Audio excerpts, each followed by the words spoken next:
to call. I'd like to call this meeting to order at 6. I don't think they can hear me. No, it's not on. The light's on here. That's not on. We can hear you. Well, we can't hear inside council chambers, It's in the room. but you guys can hear us online, so that's what matters, I guess. So yeah, call this meeting to order at. He's coming. Okay. Oh, he's coming to fix it now. That's okay. So could I still call the meeting to order, or should I wait? Oh, okay. Oh, there we are. That was fast. Very good. Did you ask to see if Yes. show up? Yes, she did. Okay, I'll make a motion. But let me call the meeting to order at 6:35. The Ordinance Committee here Wednesday, October 22nd. Here with me for the committee is Councilor Jenny Rivera, Councilor Dave Bartley. Councilor Linda Bacon, and online we have Councilor Meg McGrath Smith. In council chambers we have Councilor Patty Devine, and we also have Councilor Carmen Ocasio. I entertain a motion to take up the first few items that are. I'd like to make a motion to go out of order and take up item 2 and 3 as a package, please. I'll second that. All in favor? Aye. Aye. So item 2 was filed by Councilor Vacan Jordan. Order that the City Council establish minimum eligibility requirements such as a 4-year degree accounting, finance, and 3 years successful in management for appointment as treasurer prior to the initial appointment. And then item 3 is order that the salary range be established for treasurer position as the appointment of the position was approved by voters. So for clarification, when I referenced the other day, right, that I said that it's been tabled many times, item 2 is the one that I was referring to. The salary range is a different situation, but on the motion, on the orders, Councilor Reagan? Thank you, Mr. Chairman. So we do have a draft before us tonight from our Human Resource Department. And I've had a chance to look it over. It also includes the education and experiential requirements.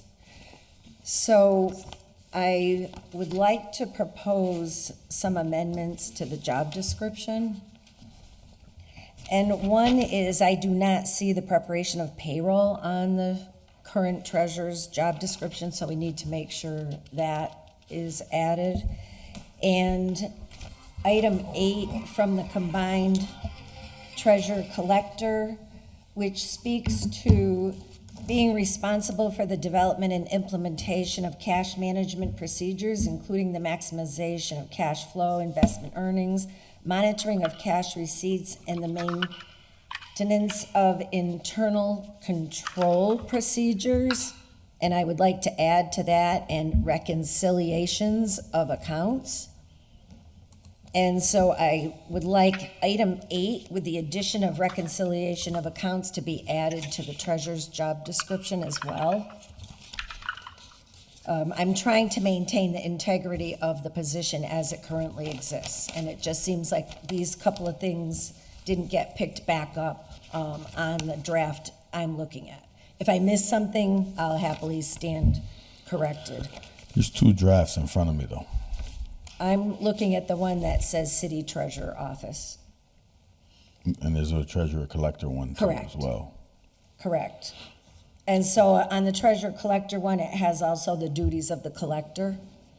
But on the treasurer one, those 2 items that I'm talking about, I'm not seeing. And as we all know, reconciliation is a huge issue in the treasurer's office, so we want to make sure we have it in the job description, right? I guess. So I guess for me, there's no.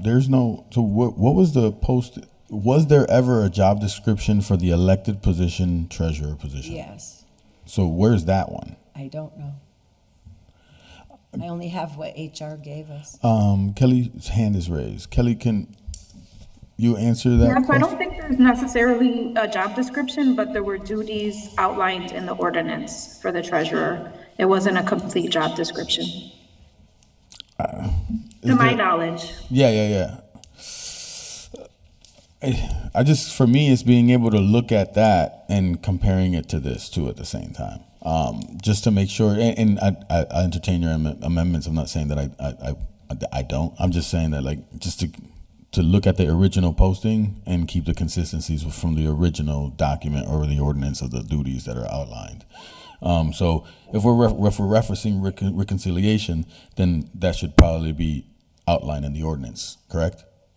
Well, so my understanding of the ordinance, which we had addressed in February, and then had drafted some revisions to it, it was really only talking about the qualifications for the treasurer, not the job duties. So that's never really been outlined as an exact job duty, or has it been? I guess that's the question. Not in, as far as I know, not in ordinance. So we're codifying that now. Only the qualifications. I don't believe we put the job description in ordinance. So no.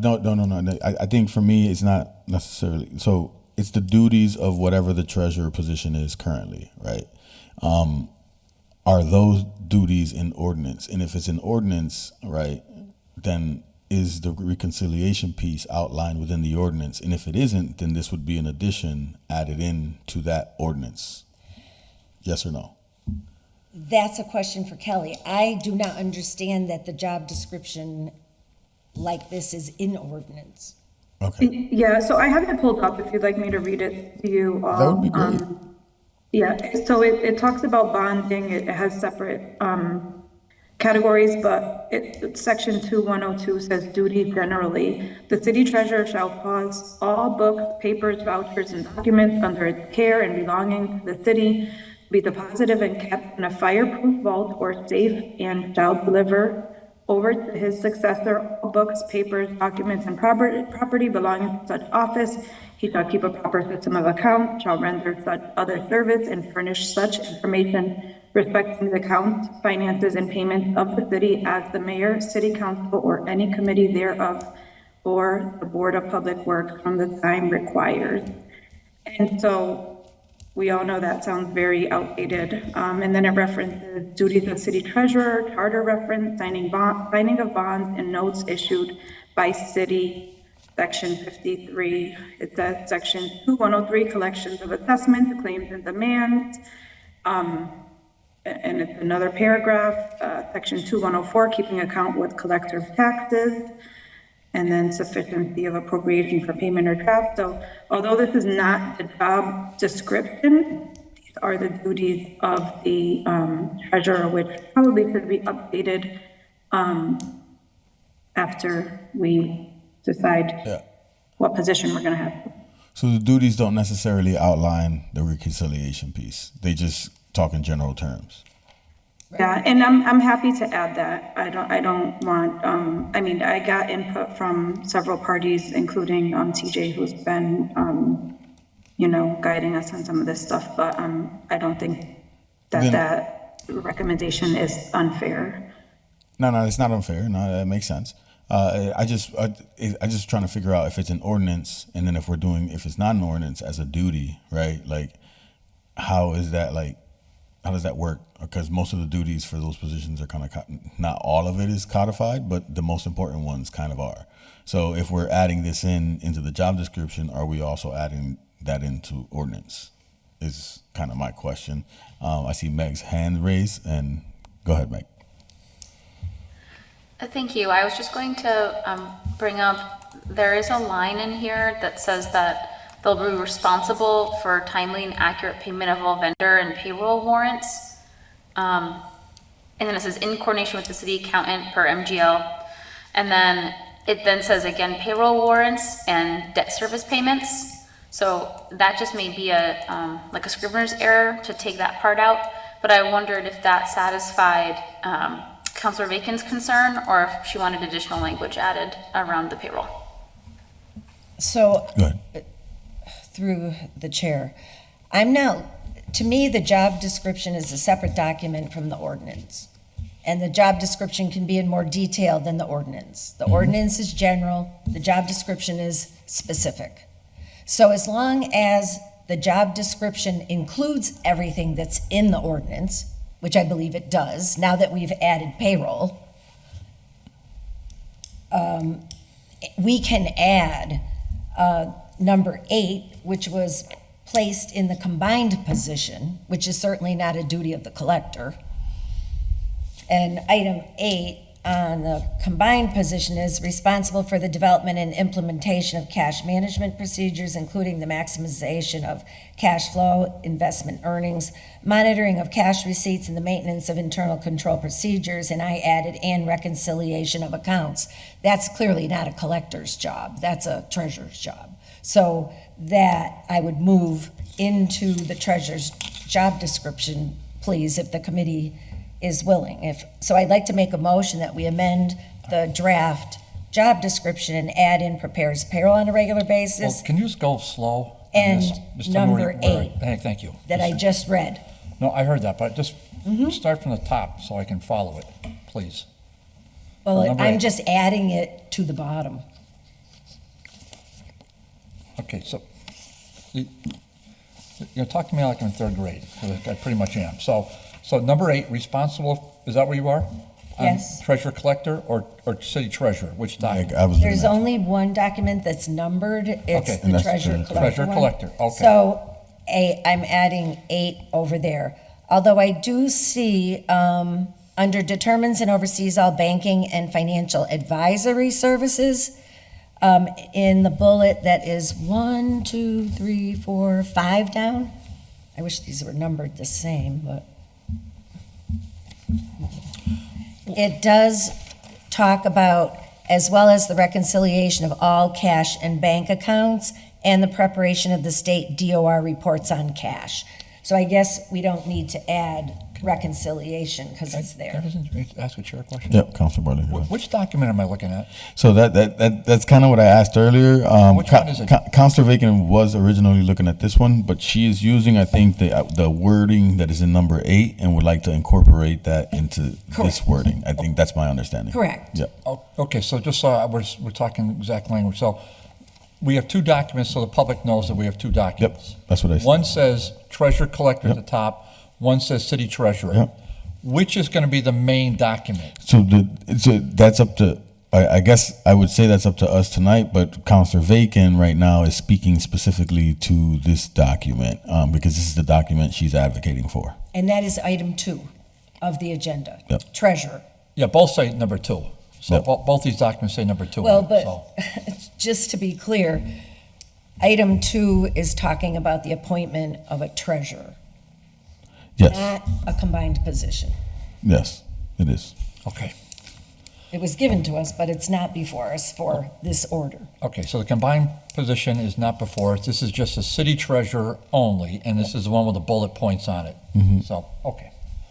All right, And then to get back to the question of the ordinance, our understanding was that we needed to draft ordinance language for the qualifications for the city treasurer, now that it was going to be appointed rather than elected. That was part of our home rule petition. I am not seeing a draft update. I did provide the language with my notes to our HR department and to Jeffrey, but I don't see that there's been any update made to the draft language for the qualifications. Kelly? I think Attorney Bissonnette did that. I'm not positive, but I thought I saw it come through. I see him on the line. Maybe he could speak to that. can I ask the chair a question? Yes, Councilor Bartley? Yeah, Mr. Chair, just I help see you, Meg. Don't worry, I got you. Just help me out with this for a second. So ultimately, I see what the order is. It says the order is minimum eligibility for the position for appointment as treasurer. Okay, that's great. But really, what we're doing in the city is we're going to have a combined treasurer collector position. So I'm just kind of curious, why are we spinning our wheels on this document for the city treasurer if it's going to be any different than the treasurer collector? I'm just wondering why we're doing this. So I, as the chair, am entertaining the motion that was brought forward. And the motion that was brought forward more or less kind of moves is advocating more for the city treasurer position. I also agree with you that I believe that it would make sense to kind of have the treasurer collector piece, but I'm not. So let me just ask another question. I'll do whatever you want, and I'll help you out no matter how I can help you out. But are you saying that if we work on this document now for the treasurer, that can be the foundation for the new treasurer collector job description? Is that what we're saying? That's not what I'm saying. No, you're not. Okay, we're just getting we're just doing. I'm we're doing just, my we're just job fulfilling as the order. I'm doing my job as the chair, and We're just fulfilling the order, is what you're saying. I'm doing what I'm supposed to Okay. be doing. Okay. Ideally, it would make sense to work on the treasurer collector because I think that's the direction we're going to end up moving. But if a counselor or a committee member wants to work and move in that direction, I'm one person, Counselor Bartley. And then Counselor Bacon, go ahead. Thank you. So right now, the only thing we have before us to do is to work on the treasurer. That's what the voters voted, and nothing else has been changed since that vote. So that's all I'm trying to do is get this in form so that we can move forward. In my mind, we go for the high qualifications that treasurer collector calls for so that down the road, if you are looking to combine treasurer collector, you already have the person that has the qualifications in the combined position in the treasurer's position. So the rest of what I was offering to the committee tonight for consideration was the language again for the qualifications section of the city treasurer. And the city treasurer, in my view, at a grade 14, as it's been presented to us, is a higher level position than some of the other finance positions in the city.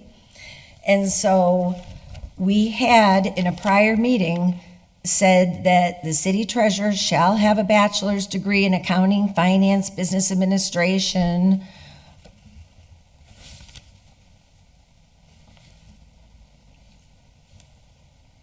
and a minimum of 3 to 5 years, which I think should be 5 to 8, but that's the draft we were working from, of related work/managerial experience.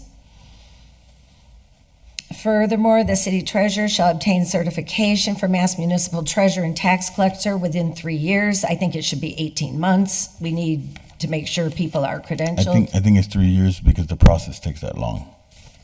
Well, not if somebody has it.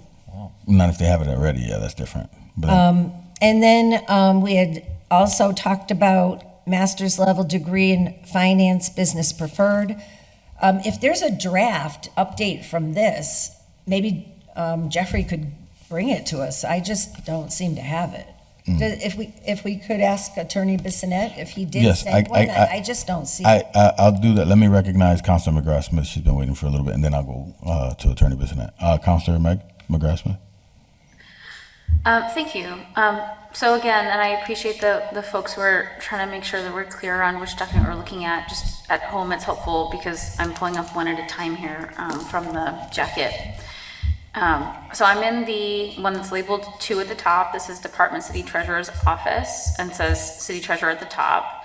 And I do see in the first bullet point that it does mention reconciliation. And it says reconciles cash receipts with the city accountant on a monthly basis and submits quarterly reports to the Department of Revenue.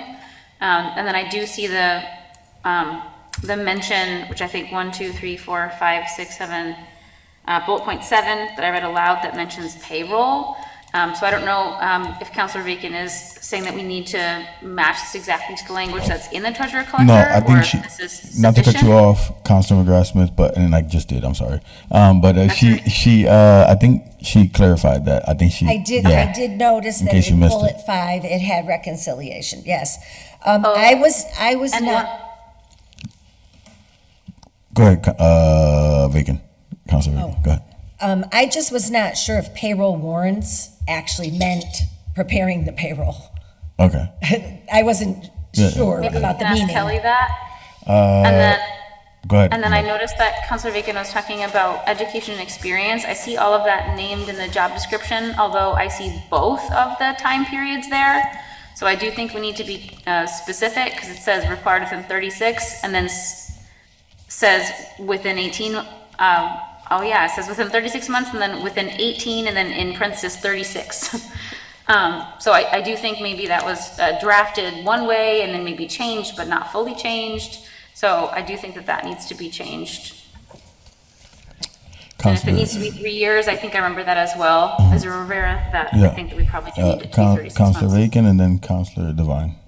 Thank you. So it's fine if it's in the job description, and we can have more in the job description than we have in ordinance if we choose, but we do have to get legal form for the ordinance relative to the qualifications. So if we could just check with Attorney Bissonette, if he did send an updated one that I just have, in the multitude of forms I've missed. Let me recognize But we don't Patty, have it and then we'll get to right that. now. Yeah, thank you. I'm just thinking about last night's meeting.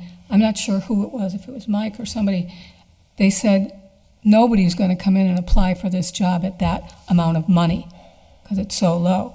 And if you keep adding and adding and adding, I wonder if you should also have, or it's understood, that the treasurer may delegate some of this work, to somebody in the office or whatever.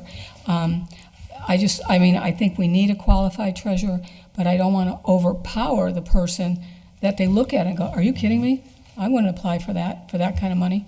So that's all. Thank you. And then Attorney Bissonette, real quick, just to answer the question on the document, do we have legal language or is it for the position description that you're asking? The draft, on February 10th, we received draft ordinance language for city treasurer qualifications. We discussed it, amended it, and I just have messy notes. Yeah. So Attorney Bissonette, is there any language around that meeting that was developed? No. Okay. I know there's legal draft for collector treasurer for that ordinance. And I think there's a draft for the collector treasurer job description that you may have on the agenda tonight as well. Yeah, we have that. But we certainly, it wouldn't be very difficult to put just the treasurer into ordinance language. Okay. So I guess for the sake, if I don't know what is going to be the will of the body, but in case it does get tabled, for the next meeting, can we be sure to have that, just to be clear, if possible, Mr. Bissonette? Mm-hmm. All right, thank you. Have it for the next council meeting if you wanted. That'd be great. Councilor Bacon. Need to pass it tonight. Thank you. So I would like to ask the committee to, it's kind of difficult not having any language in front of us, but if I could read this language and ask the committee to consider it to be drafted into legal form, we could always amend it if there's a strong will of the body. So the language I would propose. Go ahead. I'll make my point after. Go ahead. Was a master's degree in accounting/finance, public administration, business administration, or a bachelor's degree in the same fields with an additional minimum 5 to 8 years of successful experience in a municipal setting or equivalent financial leadership role. And that the certification by the Mass Treasurer Collector Association, I think we went back and forth on this. One says within 18 months, one says 36. I think 36 is long, but maybe it needs to be. And the ability to be bonded. So the idea of this was that somebody that doesn't have like the direct highest level can still meet the requirements with successful years of experience. And I would add that with a master's degree or not, the person, in my view, should have at least the 3 to 5 and the 3 to 5 years experience. And then if it's bachelor's, that 5 to 8 years of successful experience could qualify, so that we're not shutting the door on people just because they don't have a higher degree. So the goal is to keep it flexible, but to have enough strength in the qualifications that we're not having somebody, as the concerns were raised around being elected, having the position elected. Thank So you. that would be my proposed language for legal form, if I get a second. Yeah, I'll second it because it just makes sense. Under discussion. Anybody else want to chime in? Just because I wanted to make a point real quick. Councilor McGrath-Smith, go ahead. I would just like to see the language. So even if we have, I mean, it says in our rules that we're supposed to do the drafts, or at least name, I need to have at least verbally named what we want.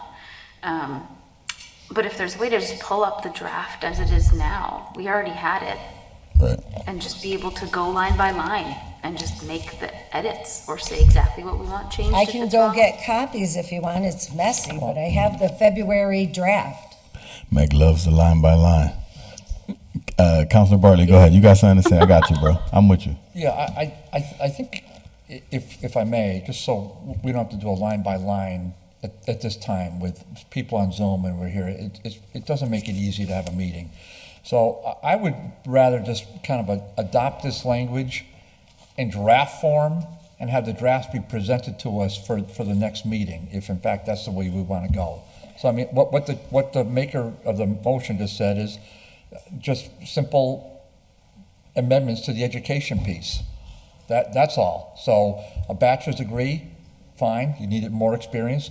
A master's or higher, that's great, you need a little less experience. That's all that was said. Yep. And I think just putting that into draft form would help us, and that would expedite this meeting, and I think it would expedite future meetings. I don't disagree there.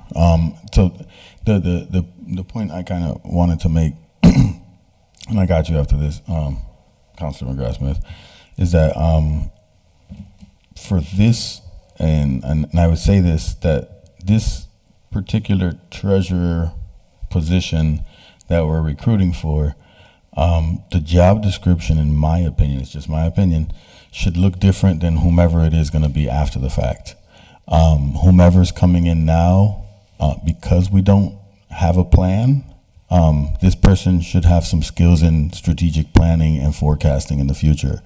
So the experience has to be significant, and the education level for this particular posting right now has to be a qualification that we're saying, because we're saying the highest qualified. That's what we're saying. That's what's been said, right? Yes. We're not, because we have to build out a structural department with mechanisms and all. So if we're saying that, then this particular job description is not going to look like a future job description.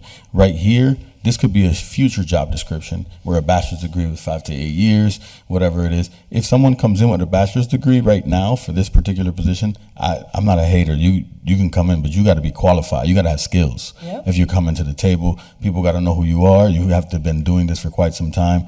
So for me, because I feel like this person hopefully is not interim, but because we're going to be a struggle to find a good paying sticking point, a salary for someone to stay quite some time in the beginning. This might be a transient position for the first year or two. So like the idea for me is like the person that we should be looking for should be someone that already has a plan that can plan, Right. that can manage planning and that can do the books at the same time. So ideally is trying to incorporate and see how we can embed that into the description. The description I read more or less reads, and it's not that it's not a good description, it's good, but it's not necessarily reaching for that particular individual right now. Right now, the description I'm kind of reading is for a position, a treasurer position, which is okay, but like we're not looking for just a treasurer that's going to walk in and just go onto the regular flow. If I may, and do you have some suggested language? Councilor Bartley. If I may, do you have some suggested? Not at the moment, no. But for me, it's just that's something that I just noticed. But that helps me, because Yeah. that lays out the vision. Right. But right now, I just want to get through at least one piece. No, with education. I'm with that. I'm with the education. Okay, so. I'm with all that. So there's a motion on the floor for that, so I'm kind of hoping we can. And then let me recognize Councilor McGrath-Smith, and then we'll go on the vote. Councilor McGrath-Smith. Thank you. Yes, I I'm going in the same direction, and that I don't think that this role has the qualifications that are required. And I actually think that what we should do is look back at the CAFO job description and consider which of these functions we think is actually going to be done by the treasurer. So for example, under the CAFO, there's a line that says, prepares a 5-year financial forecast plan and a 5-year capital plan for submission to the mayor and city council annually. Like there's just a number of bullet points in there that I think could be helpful to consider if it should be added under the treasurer at this point. Thank you. That makes sense. Councilor Reagan, do you want to? Thank you. So the goal here, and I think we could accomplish all of the stated concerns by adding in the bullet that I've had on almost every job I ever had, whether it was line or executive, any other duties as established, which gives you the flexibility going forward if you want to add in other duties, which then often we see people coming in on union contracts for a change in pay if their responsibilities have changed. It's established by whom? As established by the city that is appointing the position. Yeah, so I mean, spell it out. That's my point. Oh, well, That's my point. So established by the mayor and the city council. yeah, other Okay, there you go. duties as established By the mayor and city council. by the mayor and city council, and There you that go. gives you the flexibility. The other thing I would note is that in almost every meeting that I've been in relative to looking at structural changes, the goal and the plan was to place current qualified staff that work here right in the city in these positions. And I would venture to put forth the notion that there are 2 or 3, maybe even more people working for the city now that might qualify and be interested in this position. So I think this is a fair representation that our Human Resources Department has given us. If we add in other duties as established by the mayor and city council, it gives you the flexibility going forward. And we're putting in the higher qualifications that were in the combined treasurer collector job description. So so we have the motion relative to Okay. the qualifications that I read. So before we go on the motion, because I'm going to go on the motion next, just the only thing that concerns me about any other duties is that it doesn't specifically lay out what we're looking for. Because we are looking for someone specific right now in the moment. And then I'm actually taking a class in my master's program called HR Management. And that's one of the recommendations when it comes to like recruitment. If you are specifically looking for something, lay it out and put it out there. Let them know what it is so that those people actually apply for the job that you're trying to recruit I mean, for. that stuff they teach in school, it applies to the real world. It does. You tell me. Yeah, man. Well, and I think Yeah. that's what this Good for pretty you. well lays out. Yeah. So like any other duties, it does generally incorporate all of that. But again, like if you're looking for someone that's like a planner type mentality guy, when they look at the job description, they don't necessarily see, it doesn't jump out at them, right? As it would for the person that does. But I get it. It's the will of the body. We can move in that direction. And if I can just answer through the chair one of the questions that Hey, was Danny. raised by Counselor McGrath, relative, or maybe it was by Counselor Devine, the expectation isn't that the treasurer is going to do all of this. The other part of the job description is that they're supervising all the department employees that are actually doing, i.e. the payroll, They're responsible. as it is now. Yeah. But it's making it clear that they're the supervisory person, and it's making it clear that they're the bottom line person to be responsible for making sure the reconciliations are done and all the accounts are balanced, Yeah, this is which I think is something we've been lacking.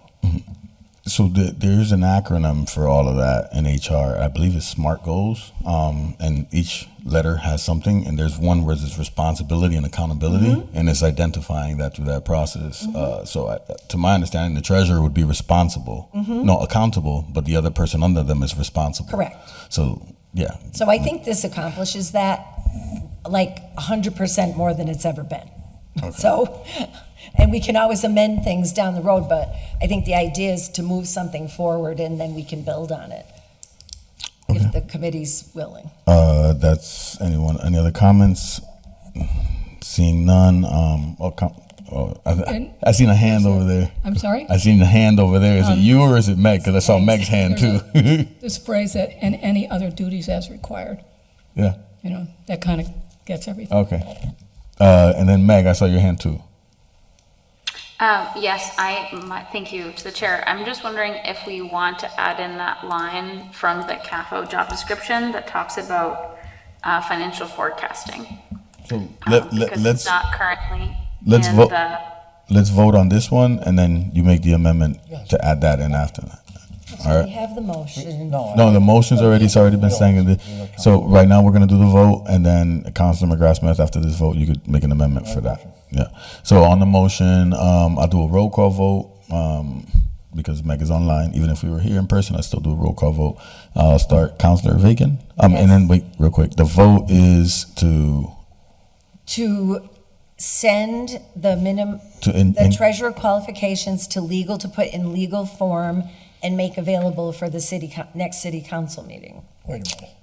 No? No. No, it was That's not what I. to add that's not what I the said. educational amendments, is my understanding. The treasurer qualifications section, that's what it's called. That's what it, Councilor Bartley. Yeah, what I seconded was what I described earlier, and succinctly, that we're gonna change the educational piece, put it in the draft form, send it to Jeff, and have Jeff kind of gin it up a little bit. We can all work together and then bring it back here for the next meeting. I don't really feel like having to go to legal, or we'll get lost in the weeds forever, and then we'll come back here and for a full city council meeting. I wanna have a chance to read it before legal department tweaks it into their own ginned up way. I wanna see so that's why I send it to Jeff, have Jeff bring it back here, and then we can understand it. And that would be for the next Then meeting? send it to legal. I got you, Councilor Vacan. That's what I seconded. Yep. well, that's not the motion I made. I made a motion and I read the language and asked that we send it to legal to get a draft, which we can then, and then it can come back to committee. So then I'll just go with the motion that Councilor Vacan made, and then we'll go through the votes. And the motion was to send it to legal, to get the draft, and then we send it back to committee. Yes. And then I'll just go on the votes, and after that we can move forward, and however way we decide to vote, go. So the vote was that. We're gonna go with Councilor Vacan first. Yes. Councilor Bartley. No, Councilor McGrath Smith. I'm sorry, point of order. This is so that it goes to legal and comes back to committee? Or Yes. goes to legal and then goes to council? Yes, I misspoke before. Okay. okay. Come back to committee. Okay, Yes. I heard, Yes. now I heard three different motions. I misspoke. So I'm gonna change my vote to yes. Okay. Motion to reconsider your vote. Yeah, I'll change my vote to yes. Yes. Okay. Okay. So Vacan, yes. Bartley, yes. McGrath Smith, yes. Councilor Jenny Rivera. Yes. And Councilor Ezra Rivera, yes. Is Attorney Bissonette good with the language? Does he need it sent to him by email or? You heard that, Attorney Bissonette? Sure. Okay. And then real quick, Anything else we can get, Counselor? yes, of course. And then if Councilor Make sure we gin it up right. yeah, and then Won't. for conversation, right? Come on, guys, they're quick. Just real quick. So if McGrath Smith makes an amendment, that amendment gets added into that document too as well, right? It would get added into It the would. job The description. job description. Yes, that's fine. Oh, yeah. Yes. Okay. See, sorry. Not having seen So that. Oh, go ahead, Meg. my motion then is to add that line around preparing a 5-year financial forecast plan and the capital plan for submission to the mayor and city council annually. I understand that right now we're hiring an outside consultant to do that, but the goal would not be to continue to have to, Right. to keep shelling out money to consultants to do this work. Thank you. I'll second that motion. Under discussion, Yeah, I'm fine with it. Councilor Devine. Yeah, not having seen that, Yeah. is there a probationary period? Which part again? Bring me Either back. the treasurer or treasurer tax collector? Something that pays that much and has all that education? I would think there should be a probationary period, but I don't know, maybe Kelly Yep, knows. Kelly just raised her hand. So Kelly, can you kind of expand on that? Yeah, oh, I just lost you. Hold on 1 second. No, you here. Okay. Yeah, so there isn't one, but, we are developing an employee handbook that should be done by the end of this fiscal year that would state employees at will, which all Schedule A, ordinance employees are employees at will have a 6-month probationary period. Thank you for that question, Patty. I think I have a question around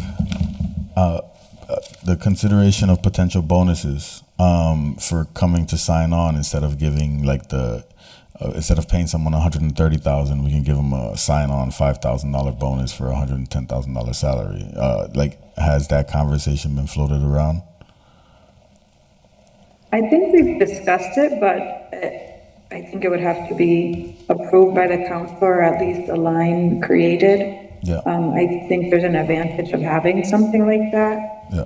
especially if we want people to move into the city that are outside of the city, because we only have, a number of people that would be able to take a position in Hoyoke, because we've seen the city engineer was vacant for quite some time. Yeah, I asked because I noticed that in other communities, they can't pay what the actual rate is. So what they'll do is they'll give them a one-time bonus payment to kind of attract people. Councilor Bacon? Thank you. Can I just, through the chair, ask Councilor McGrath-Smith to state the language for the amendment one more time, please? Sure. I have prepare financial forecast. Prepare a 5-year financial forecast plan and a 5-year capital plan for submission to the mayor and city council annually.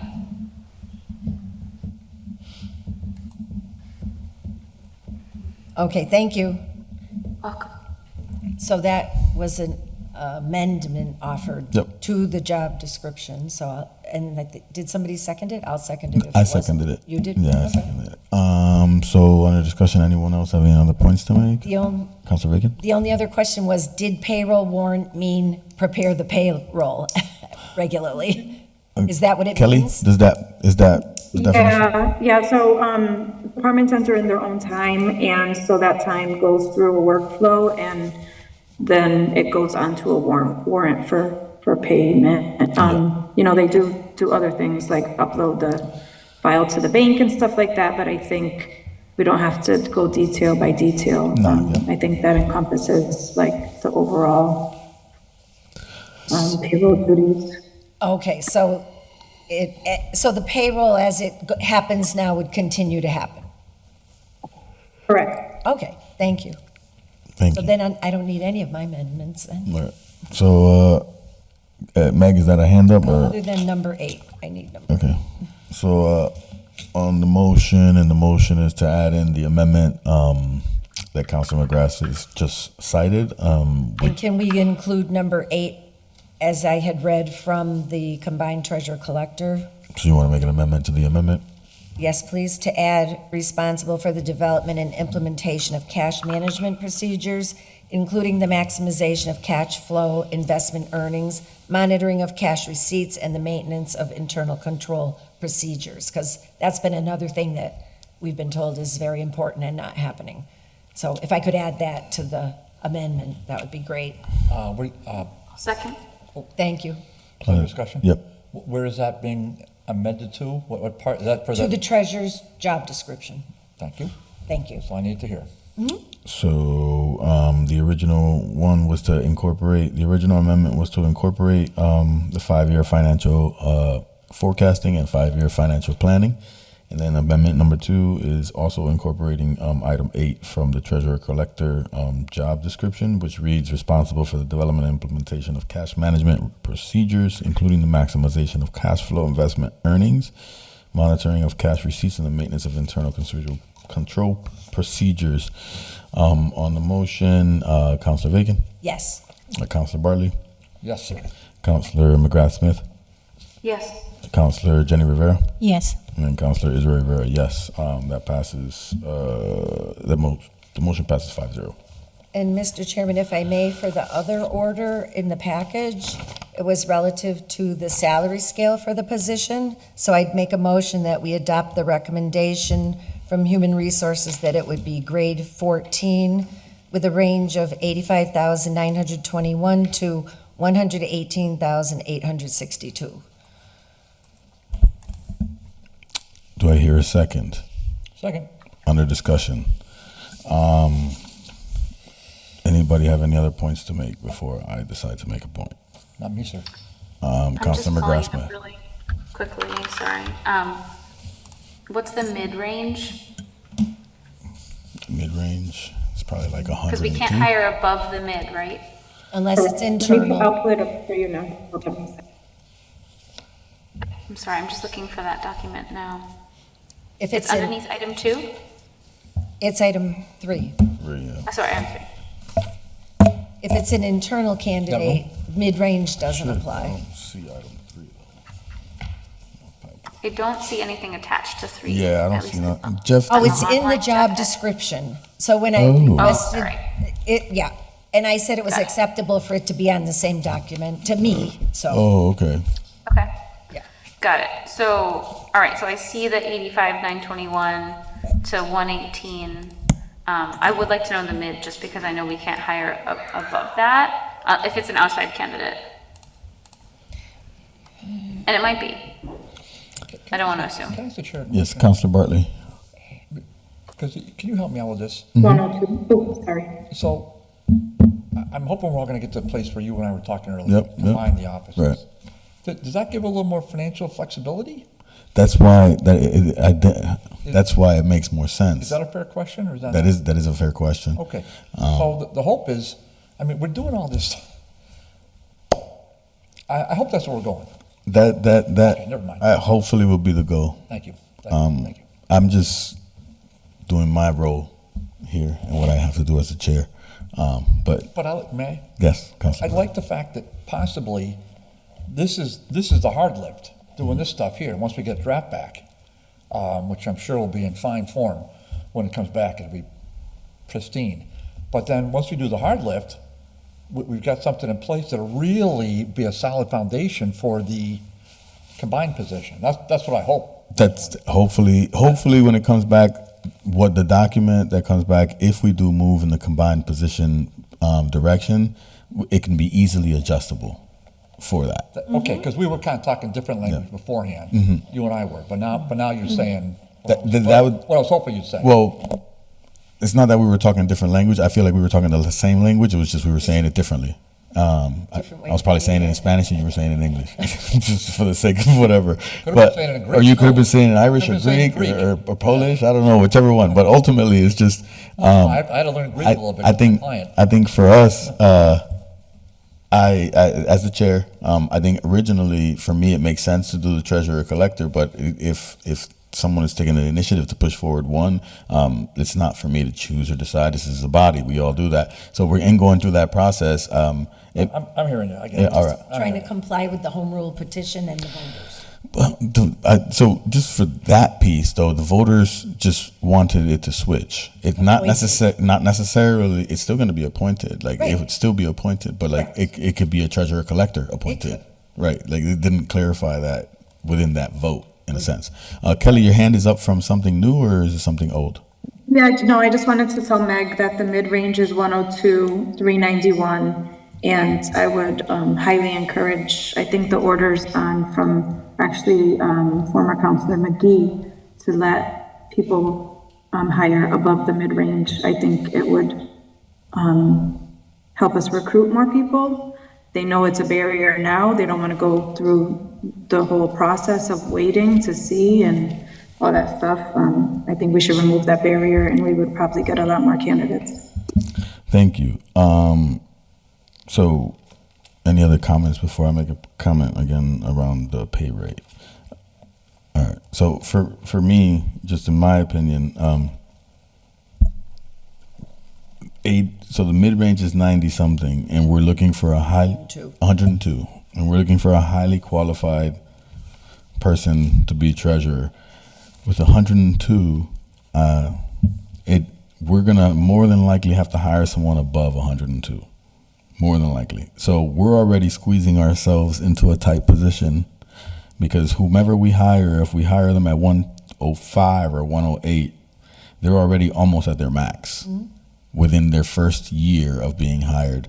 I know, Kelly, you mentioned to do the hiring above the pay rate, but in my HR class, they told me like that's not actually good. Just bump up the level if that's the case. Like bump up the level to the next level. And no, I mean beyond the mid, because right now someone from outside of the city cannot be hired above the mid range. So if we're, the salary goes up to 114 or 18, whatever it was, but we can't hire someone coming from outside we can't hire them above 102, 391. But what if we But yes, went? I agree, ranges should be increased, but. I was gonna say, what if we went up one more range?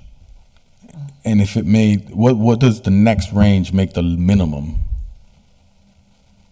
I'll have that right here.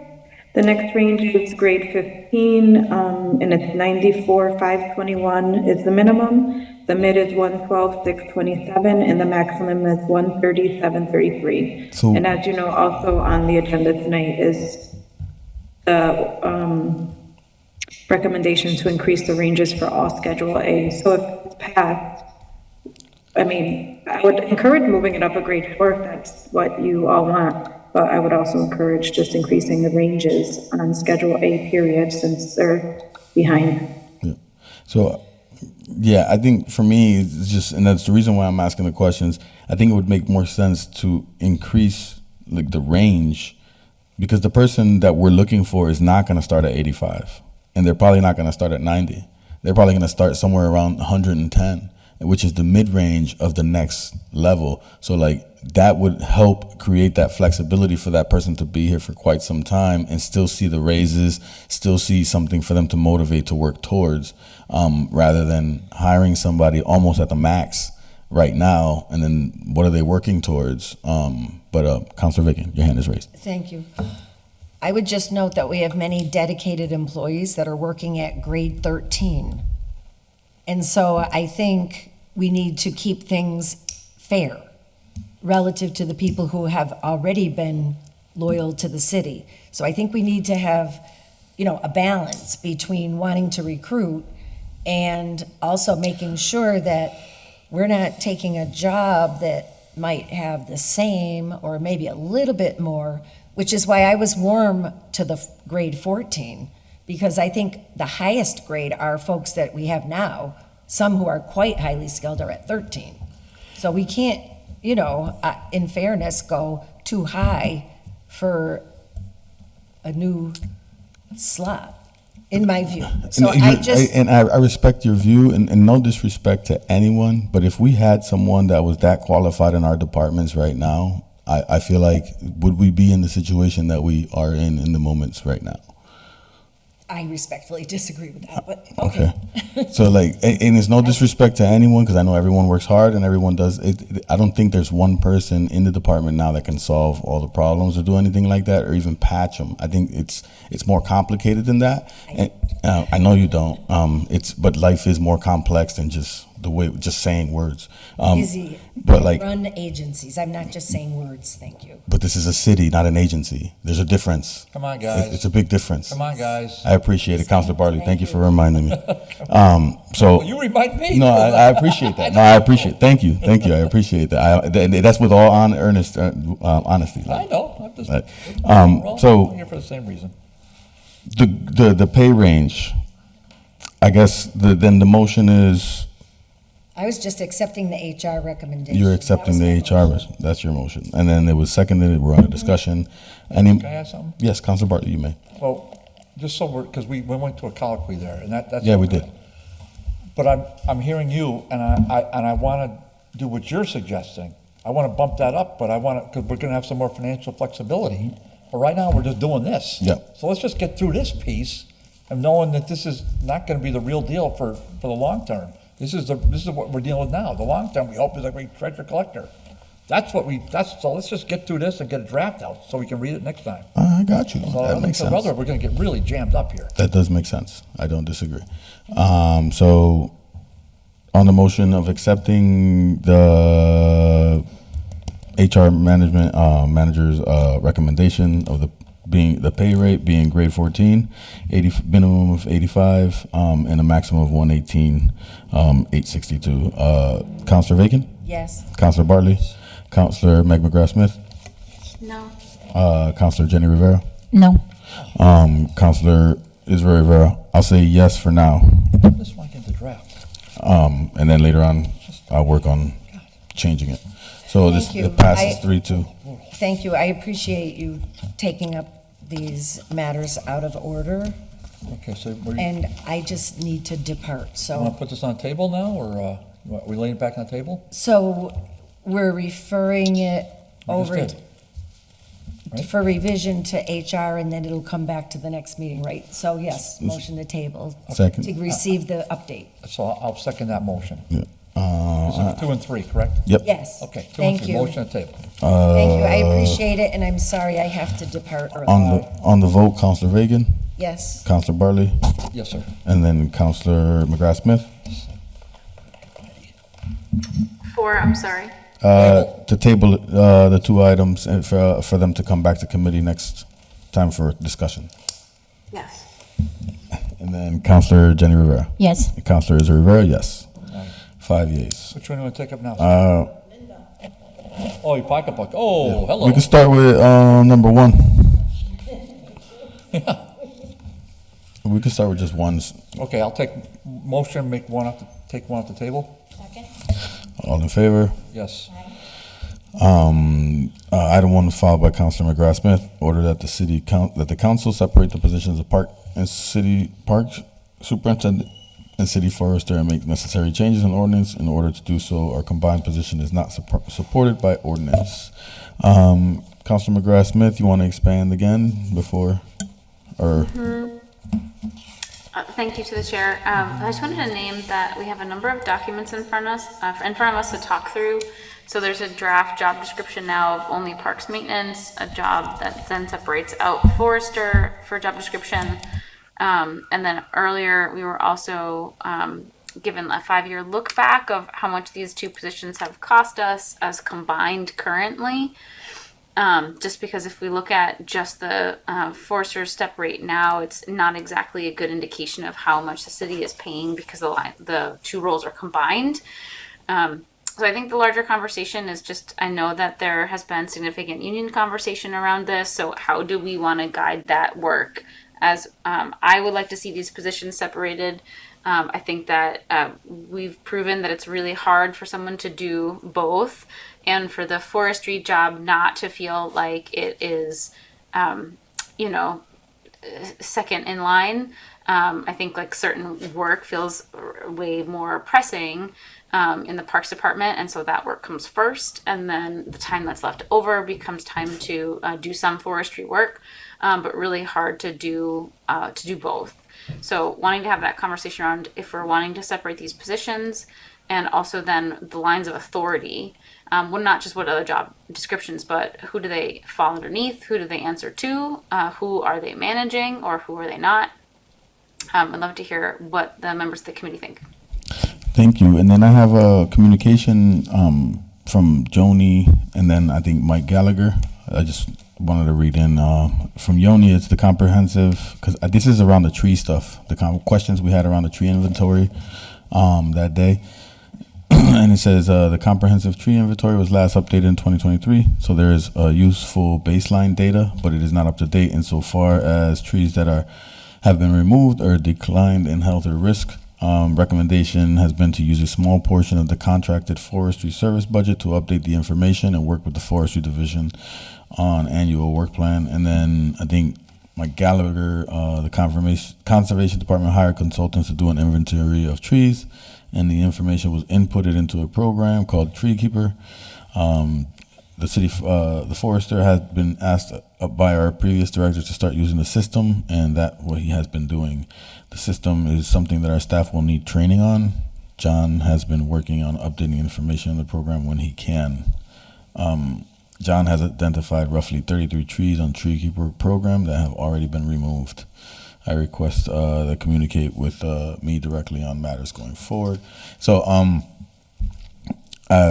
any other buddy want to chime in regarding the potential split of the positions before I chime in? I don't like to chime in because I'm the chair. Awesome. So for me, it's kind of great to see this put forward. I when I was a Parks and Recs commissioner, there were a lot of questions that came to me as a commissioner regarding park maintenance and tree maintenance, and not necessarily tree maintenance on the like the tree belts and all the other stuff, but more tree maintenance within the parks. And when I would reach out to the director at the time, it was Terry Shepard. She would tell me that she doesn't have control over that, and it's hard to fathom that when your position states Parks and Rec director, right? So not being able to control when the lines are lined at the baseball fields or the diamonds, when the grass is cut, when all the parks are when and how the parks are maintained, but you are the person that are collecting the fees and scheduling the stuff, it makes for a huge conflict for the position. So it would make sense for me for whatever duties that have to do with the parks just in general to fall under the Parks and Rec department. Just because it makes it a lot clearer. If it means that the park superintendent falls under the Parks and Recs director, then that's great, because then it just makes it easier for just communication wise and then the flow. Same with Forester. I feel like the Forester can kind of fall under conservation. They've been doing a lot of work under the trees, around the trees. They have Yoni's been doing a great job getting great grants for various projects throughout the city. And for me, I would like to see that continue, right? Like him growing the application for grants for us to cut trees down, right? And bring other things within that particular avenue. But that's just the foresight that I have with regards to having the opportunity for us to kind of restructure how this would look, and making it more effective and efficient in the longer term for us as a community. Councilor Bartley, you have? I'll add something to what you're going to say. Oh, go ahead. Do you mind? No, I don't mind. Go ahead. I'm just going to say exactly what you said, except I agree with everything you said. I think that makes all sense. My only one little caveat would be conservation, to me, should be underneath the department. And it could be split between Public Works and Park and Rec. There should be some, conservation should not be floating around. I realize there's a conservation board, I get it. But to me, the conservation really works so hand in glove with Public Works. That should be the chain of command. I think everything else you said is fine. Park superintendent, but Park and Rec should be a separate independent thing. I never agreed with that even when I was a kid, when they swapped that. I wasn't a kid, but I was a young man. When they swapped that out, I never agreed with it, but didn't have a vote. I think it makes sense to have a Park and Rec independent. It's such a special part of the city. We got some 40-odd parks. I mean, that everybody loves them. Everybody's blown away when they come through. All my boys from UMass, when they came here, they couldn't believe all the parks we had. They're blown away by it. So we always should, that should be a prize, and it shouldn't be under this bureaucratic umbrella called the Department of Public Works just because some former mayor wanted it. I don't want. I'd rather have it separated out, be its own standalone, and they're guided by the Park and Rec commissioners. Beautiful. The Board of Public Works guides the Department of Public Works. Beautiful, but connected to those two are the conservation, because because they go hand in glove with both those departments. So if we want to talk about restructuring it, that would be the way I would like to add my 2 cents, if that makes sense. Thank you. That's the end. Thank you. I appreciate that. Councilor McGrath-Smith. Thank you. Through the chair to Kelly Curran, my question is around, in terms of which departments these roles might fit in and lines of responsibility, are there certain union contract realities that we need to be aware of? I think they would both be under the DPW supervisors union. I mean, that's where it is currently. I think it would make sense to have them both there. And under the Department of Public Works for now, I think, we could possibly discuss other structures in the future. But that would be my recommendation. Kelly, what's your understanding around the concerns around the park superintendent being under DPW instead of being under Parks and Rec. The laborers are under DPW, so their union is currently under DPW. So that might be, it might be messy, but it's not impossible. Real quick question, and maybe this is a question for Attorney Bissonnette.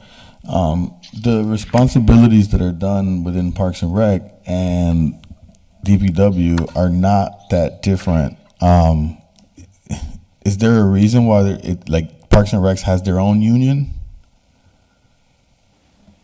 I think this is for Attorney. They don't have their own union, so what do you mean? Like the three staff that are in the office? Yeah, so like if they don't have their own union, can't they stay under the DPW union but still work for Parks and Rec? So the director is in in AFSCME, the professional supervisors. Yep. As well as Maureen, and the clerk, the admin assistant, is in NAGE. But if they have laborers, let's say we added laborers to the department, they wouldn't be in any of those unions. They would probably have to be in the UFCW. Okay. So I guess my question is, would they be able to still be under the DPW union as a laborer and work under the Parks and Recs department? Potentially, yeah.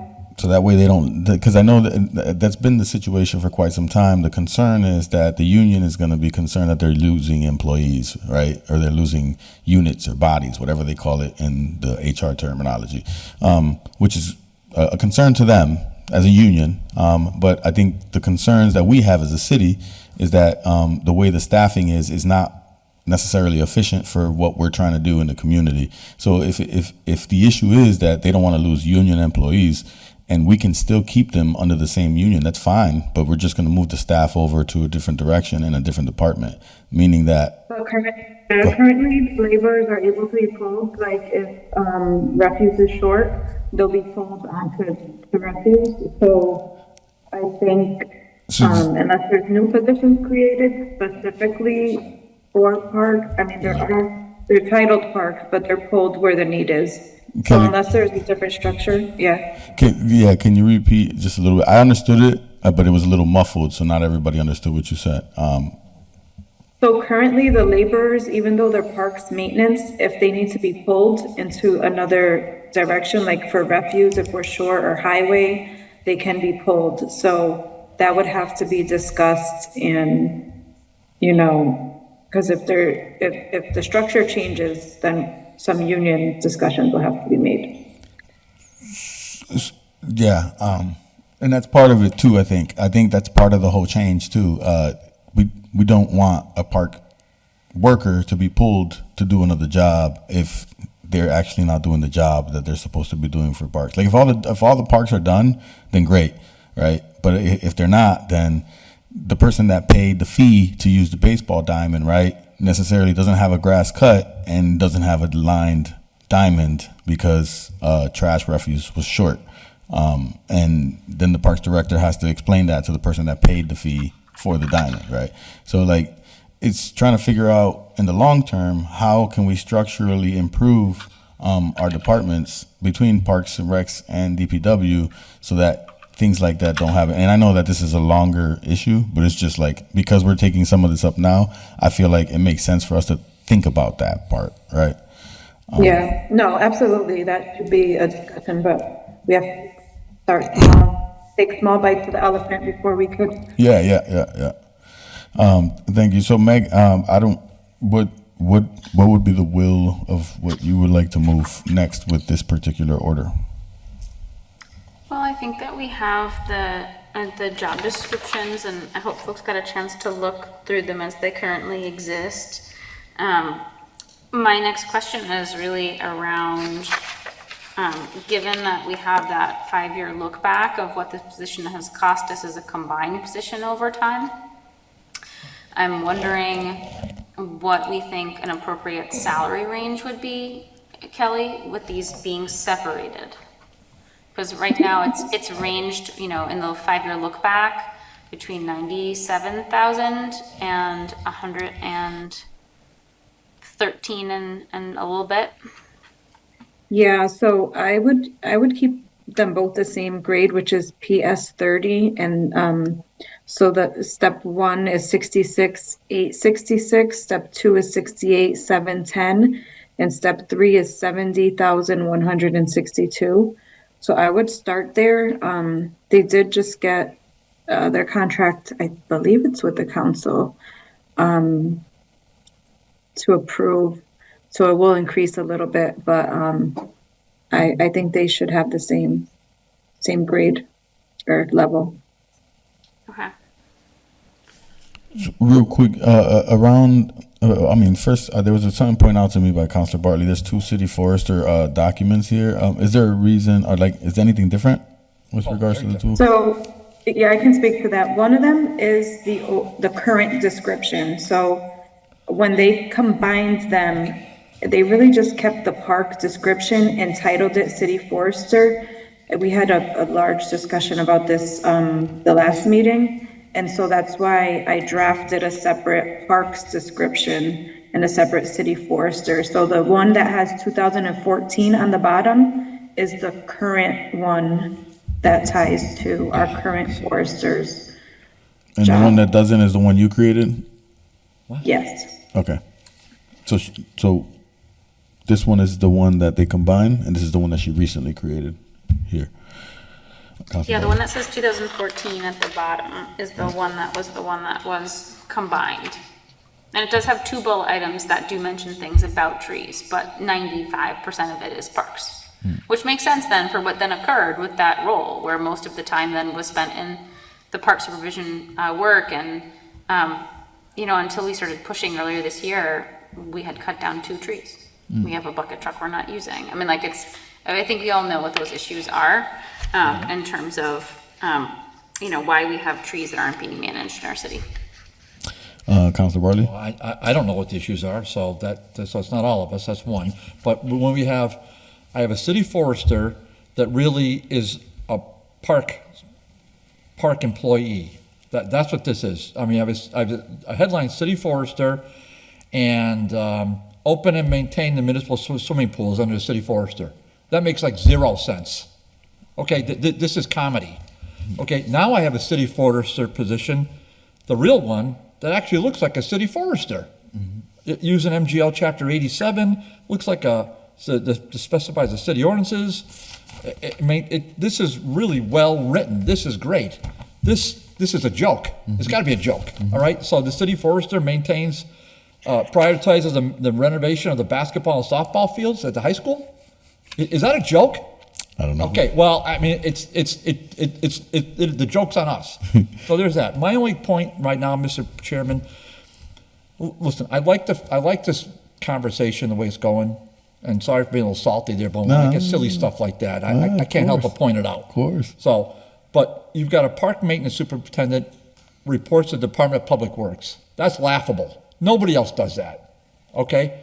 So if I was going to make an amendment, which I'm not, but the first amendment is that we don't report to the Department of Public Works. We report to the Board of Commissioners, the Park and Rec Commissioners. That's who we report to. Hopefully, one day we'll get to this back where it used to be, independent, standalone entity for the parents and kids of the city, instead of this bureaucracy. And then why do we even have? Because it just bogs down the Department of Public Works. We have Public Works employees don't even know what they're. That's not their expertise. That's not what we hire them for.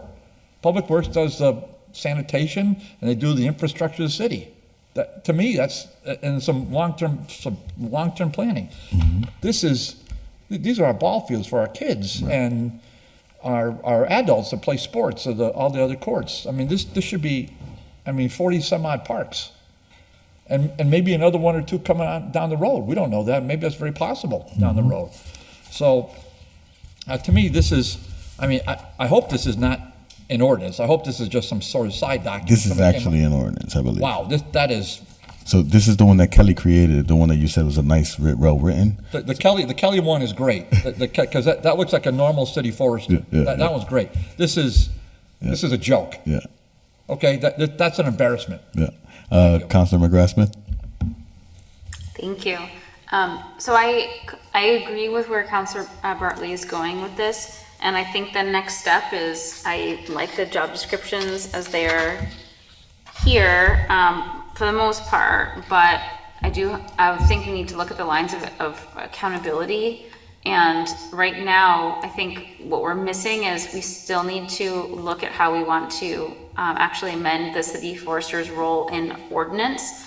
It doesn't say a lot, but it has 3 lines. The first is that they shall be appointed by the Board of Public Works, a city forester to have the care of the trees belonging to the city and in the streets and parks of the city, subject to the provisions of law relating to forestry.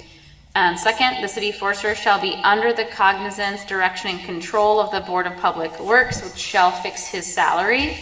And then the duty of the city forester with reference to trees located in public parks shall be under the general direction, care, and control of the Board of Public Works. So really the only thing that's consistently in this ordinance is this concern that it's under the control of the Board of Public Works. So if we want to change that and make it underneath DPW or put it underneath parks, under conservation, if we want to make a change, then we have to ask for a change in the ordinance itself. Is that a motion? Is that a motion? What was that? It's a naming of the fact that we can't, for example, agree and then move this to council. It's naming that there's still more work to do around Yes. revising the ordinance itself, and we have to have clarity as a group around, if we're asking, Mr. Bissonnette to draft this change and get it into legal form for us, are we asking them to be putting him underneath whom? And I do see Kelly Kern's hand. Yep. Kelly, go ahead. I just want to share that there is an appetite to remove the responsibility from the Board of Public Works. So whether that means the DPW director or the parks, we can discuss, but the board agrees that they probably shouldn't be the ones that hold the position. And just like thinking for the future, right? I could see everyone agreeing with the split, and I could see everyone agreeing with all that's been said. But when we create 2 new positions at a certain grades level that's going to be benefited, I don't think everyone's going to agree with that anymore. It's going to kind of hit the fan. So for me, it's looking at and trying to see if some of these duties, like if it goes under conservation, I'm of the opinion that you don't necessarily have to hire someone to be a forester. Just give him the money and let him contract out the work. Whatever the work is, he can contract out. You don't have to pay the health insurance. That position, in a sense, isn't necessarily like a mastered position as it once was in the past. So there's different ways to talk about it and go about it. But for me, it's how can we marry some of the roles and responsibilities with some of the work that's already being done in those departments, in parks and in conservation, so that way we're being effective and efficient. If we do have to add a position, it would be cheaper because you're not necessarily adding a leadership position. It'd be more of an administrative or like a laborer role. But that's just my 2 cents. Councilor Bartley. I'm going to make a motion that we ask the law department to put into draft form and send back to us the legal language to segregate out the Parks Department from underneath the DPW. And I say that just, if I get a second, just give my reasoning for 2 seconds. Second. All right, and you can draw it too, so Yeah, don't feel bad. under discussion. But that's my reason, just to get something rolling here. Otherwise, we're going to be talking in esoteric hypotheticals for the next 3 hours. So let's get something, get rolling. Then we can figure out the forester silliness, because it's silly. And then my rationale is just what I said earlier. I don't have to repeat it, do I? No, Okay, we're good. That's my motion. All right. So If on you the wanna motion. draw your motion, your second. No, we're good. On the motion, let's go on the vote. So the vote is to send the legal language for Attorney Bissonnette to draft the language to take out these roles and responsibilities from DPW to figure Yeah, the out. parks. Yeah, and put it. Try to figure out how we could put it under parks or conservation, either or. No, dude, you went under Park and Rec Commission. Yeah. Yeah, Okay. right, that's the motion. So your motion is just Parks and Recs only. Yeah, Park Okay, and Rec perfect. out from underneath the wing of DPW. Perfect. Let's get something going here. Perfect. That's There all. we That's go. all I'm saying. All right. Before Can I ask a Council, question? go ahead, Meg. Counselor Bartley, through the chair, Yes, Counselor yes, Bartley. yes, Are you yes. saying that both of these, you're saying should go to Parks, Forester too? Or are you No. saying just the Park Superintendent right now? I'm saying, He said just, go ahead, Council Bartley, go ahead. well, you said, go. Yeah, to my understanding is it's just parks right now. Okay, thank you. Bingo. Yeah, just parks right now. And take it out of DPW and put it back into parks so that they There have you that, that section. Where it should have been the whole time. So that's the motion for that particular issue. That's all I'm saying, sir. Yeah, yeah, All right. I hear you. So the vote, Jenny, you cool with that? on the vote, Counselor Bartley, Yes. Counselor McGrath-Smith, Yes. Counselor Jenny Rivera, Yes. Counselor Israel Rivera, yes. So that passes with regards to the parks being pulled out. There's still the issue of the city forester piece, though.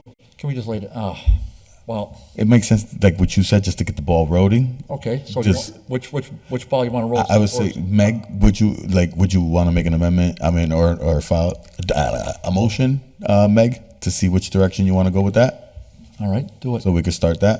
Yeah, just get something going. Well, I'd like to talk about the pros and cons of them going, if Forester gets put underneath DPW or gets put under Parks. I understand that a lot of the work the Forester does, of course, is on Parks, but it's also much wider than that. So I initially was thinking that it should be placed under DPW, because it is not simply on, Park and Rec land. I will second that motion if that is in fact a motion.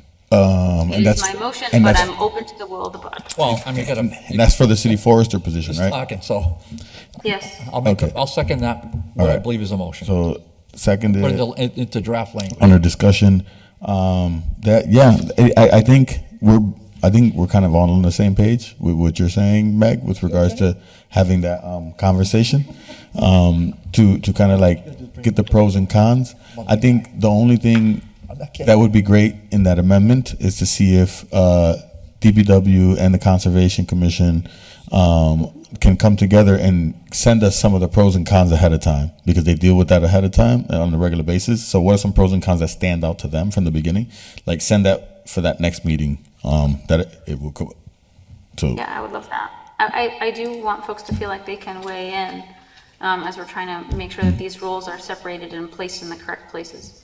all right, so that's the motion. It was seconded, and we'll go for the vote. Counselor Bartley? Yes. Counselor McGrath-Smith? Yes. Counselor Jenny Rivera? Yes. And then Counselor Israel Rivera? It's a good strong yes, Jenny. Yes. So To do it. that passes 4-0. Which one do you want to take up next? Because time Who's is next? running short, my man. I don't think. Want to take up anything 4? else. And then we'll just lay number 1 on the table, right? So I'll motion to lay number 1 on the table until we get back to language, you said, right? Yep. Do I hear a second? Second. All in favor? Aye. All right. You want to take up which one now, sir?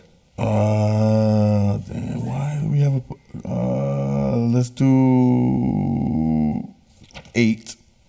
Let's do number 8 real quick. Motion to take number 8 off the table. All in favor? Aye. Aye. Item 8 was filed by Councilor Devine. The city designate 4 parking spot in front of the police department as police business only. Patty, you want to expand, or you want me to take this on? I see you're online. I spoke to the chief earlier, so I can kind of summarize it if you'd like.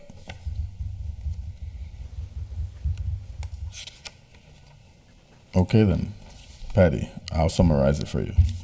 Mr. Bartolome's on too, so, but so the understanding, and I'll recognize Mr.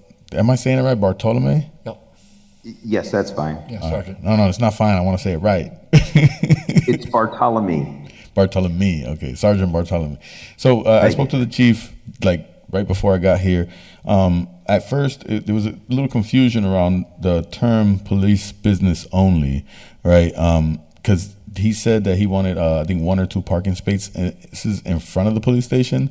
But the term or the phrase police business only means anyone that is visiting there for police business. So that means that that space is not only for police to park. It could be anyone that's going in to file a complaint or whatever it is to use the space.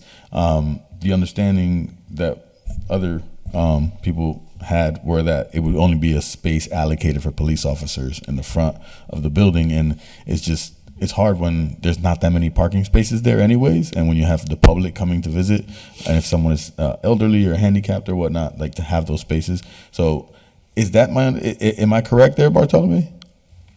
Yes. So there's, if I could just do a quick, I don't know if you have the diagram that you had sent over. It would be 4 spots in front of the police station that would be police business only, not for police parking for us, but for people coming in to pick up reports, drop off reports, drop off bail, for all sorts of reasons, pick up tow slips. But our worry is with the new apartments going next door, if we don't have some kind of signage stating that those are police business only, we're going to have residents parking in them, and there will be nowhere for people to park when they come down to the police station. That makes sense. Councilor Bartley? Yeah, I'll make a motion that we, well, before I just want to say the words right. It's public parking for police business only. I want that spelled out. Thank you. That's exactly, so. I want it spelled out. That was my thing. motion is to give them what they Yep. request, but to specify that it's public parking for police business only. Mm-hmm. And then I have no map, so you got to get it into legal form. And I have no interest in getting this approved unless we see the legal language with the map in front of us. Mm-hmm. So I really prefer that, Mr. Chair. So that's my motion, all of that. I'll second the motion. Under discussion, yeah, I think that when I spoke to the chief, that's what made sense to me, because what I said to him was like, I think people are going to be confused with just police business only. Like, there's enough. Some people will read that and say that means I can't park there, right? And if that's not the message we're trying to convey, if they're actually going to go into the police station to do some business. So I'm glad you pointed that out, because that's kind of where I was at with it too. So if there's a way that the law department can kind of do the language where it makes sense. Oh, Michael gin it up, yeah. Yeah, Well, you they know can that. gin it up. Yeah, there you go. Mr. Bartolome, I see your hand raised. Go ahead. If I can, if we put public parking, police business only, I think you're opening the door for people to think that they can park there, public parking, like just public parking. I'm not saying that we can't figure out how the sign should read, but I don't know if public parking, police business only covers exactly what we need in order to, remove people who are parking there who live next door, or remove people who are parking there for long-term purposes. Yeah. We just need the wording to be specific that it's for people going into the police station. No, we got that. I totally get. I think we're on the same page there. We just got to figure out what's the best wording. Councilor Bartley. I'm going to respectfully disagree with that last comment, because first off, if you just say police business only, that's not cutting it. So public parking for police business only, or words to that effect. And second of all, you're the police department. If somebody's there from around the corner parking in their apartment, the police are going to notice that somebody's not using that car. I mean, give them a ticket or tow them. So, I don't want to hear this, we can't police our own parking. Holy cow, that's what it almost sounded like right there. So I'm pretty confident they can police their own parking spots, the 4 parking spots in front of them. Somebody can walk out there once or twice a day and see if the same car's been there for 10 hours or whatever, and go figure it out. But I want it to be clear that this is public parking for police business. So That's the motion. Yeah, and I'm not gonna lay down on that one. no, So you just that lay is it the down for motion. police, and just that don't cut it for me. Doesn't cut it. All right, thank you. I see real quick. I see Mr. Bartolome's hand raised again. Is it again, or is that the same hand? It's again. All right, if go you ahead. don't Go mind. ahead. Councilor Bartley, we would only be able to enforce the parking if there were parking signs that say certain things. We can't just go out there and enforce the parking on a car that's parked there for 10 hours or a day or 3 days if the signs don't say the right thing. And when I said public parking, I said that because that's going to make people think that they can park there because it's public parking and police business only. So that's why I said that. I'm not trying to be difficult, but we just need to make sure that it's specific so that we can write someone a ticket if they're parked there and they're not in the building for police business. That's all. What if it said 1 hour parking only?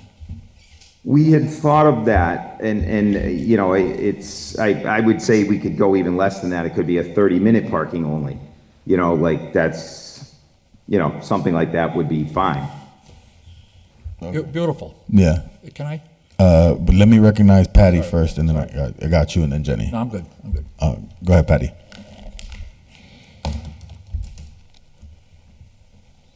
I'm not sure if you're muted, Patty. Okay, how's that? Yeah. I was gonna put a limit on it as well, and I think too, do we need to have a handicap spot there? My understanding is that there is one. Okay, There's two of them, I think. Yeah, I think there's two. But Mr. Bartholomew, your hand is raised again. Go ahead. Currently, there's a crosswalk that goes across from the John DiNapoli Memorial to the front of the police station. I spoke to Mr. Sokop, the engineer for the city, and he said that crosswalk isn't legal. There's no cutouts for handicap ramps on that crosswalk. I don't know how that crosswalk got put in there. He said it would probably have to be removed, painted over. And what we do have in front of the station is the 4 spots that we're requesting below that current illegal crosswalk. And then above that, there's 1 handicap spot from the existing crosswalk at the corner of Nick Cosmos and Appleton that goes in front of the station. So it would be 1 handicap spot and 4 assigned police-only 30-minute parking spots. Thank you. Councilor Jenny Rivera. So how about if it reads restricted area visitors on police business only? Beautiful. That makes sense too. Beautiful. For a limited time, Jenny. For about an hour. For an hour. For an hour? Yeah. Man, Yeah, you got to make an amendment to do that, I think. we'll right? make an amendment, can I? Go ahead, Councilor Barley. Well, first off, if there's, on the crosswalk, well, we should have a crosswalk there, okay? From Heritage State Park to the police department. There should be a crosswalk. So maybe we have to file another order just to make a crosswalk there, and then Mr. Sokop can make it legal, and then we'll be good to go. Second off, if there's only 1 handicap spot there between the now so-called illegal crosswalk and Nick Cosmos corner, then is there only room for 1 handicap spot, or is there room for more than 1 handicap spot? I don't know what the measurements are, but I'd like to get 2 spots there if that's at all possible. And third of all, last of all, look, if we write the ordinance the way we write the ordinance normally, the police can enforce it. So they're enforcing the ordinance that we write. And yes, I agree with Ms. Bartolome that we should make it as succinct and as clear as possible, but I certainly want to make sure that the public is not intimidated by police parking only signs, because the public will be intimidated by it. So I like that somebody said police business only. I think Jenny made a good suggestion to that effect, and I think Patty made a good suggestion, making it on a limited time for an hour or whatever. I think an hour is probably more than enough time. But so as long as you get the words in, so that's my long-winded motion to sort of make the parking spaces make sure we have a public recognition on it for a limited period of time for police business only. Real quick, because I heard hopefully two handicap spaces is what Well, I heard. I said hypothetically, if there's room, I don't know if there's room or not. Yeah, so that if possible, right? And Bartholomew, I see your hand raised. I got you.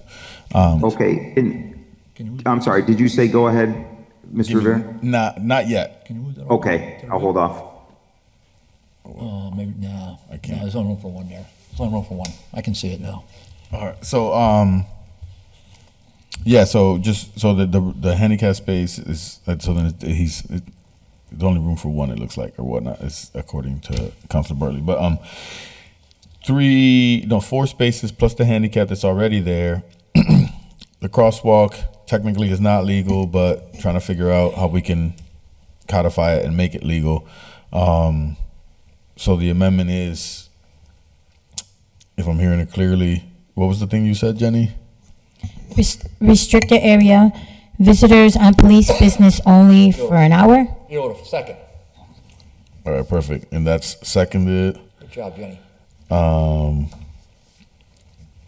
then on the vote, wait, before Mr. Chair? under discussion, Jeff, I did see your hand earlier and I totally forgot. Go ahead. Yeah, just because I need to work on getting measurements, because so there's a set of measurements in your packet that was based on 4 spots for police business.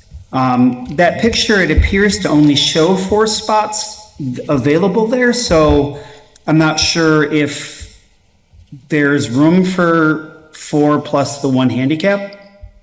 There's already a handicap there. So according to Bartholomew, there's already an existing handicap there. They're just asking for the 4 parking spots. Okay, this picture is from 2019, it looks like. No. Yeah. Bartholomew, go ahead, so that way you can clarify.